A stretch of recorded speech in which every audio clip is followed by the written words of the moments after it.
One middle school principal is on leave after she made a weird announcement to her students. She told them they can't speak Spanish in class. Principal Amy Lacey used the Hempstead Middle School's intercom system to try and implement the ban. And what makes it weirder is, according to greatschools.com, half of the school is Hispanic. Zach, help me understand how this could happen. There's some Arizona logic here going, some Jan Brewer thinking here, like...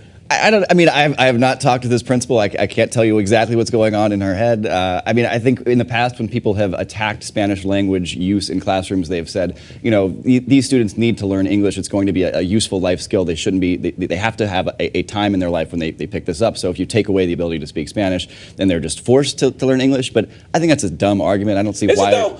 I was a high school Spanish teacher. Mm-hmm. And when I taught Spanish, I told my students, no English in class. Right, in Spanish class.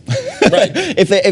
I have no problem with offering English language classes for people who don't speak English. That seems like a totally reasonable thing. But can you make the same argument that we want to create spaces for immersion in our classrooms? Like, you can still do it in the schoolyard. You can still do it on the way home. You can do it on the interwebs. You can do it wherever you want, just not in class, because we want to create context for immersion. I think it's really troubling to take away the right to speak a language across the entire educational platform, that in no class you're allowed to speak that language. You just may be more comfortable with it. It might just be an easier way for you to learn. I think creating a space where, in English class, if you want to do English language immersion, that seems totally reasonable to me. But to take away the right across the entire platform seems very problematic, especially in a heavily Hispanic community. But you're forgetting the fact that America is an English-only country.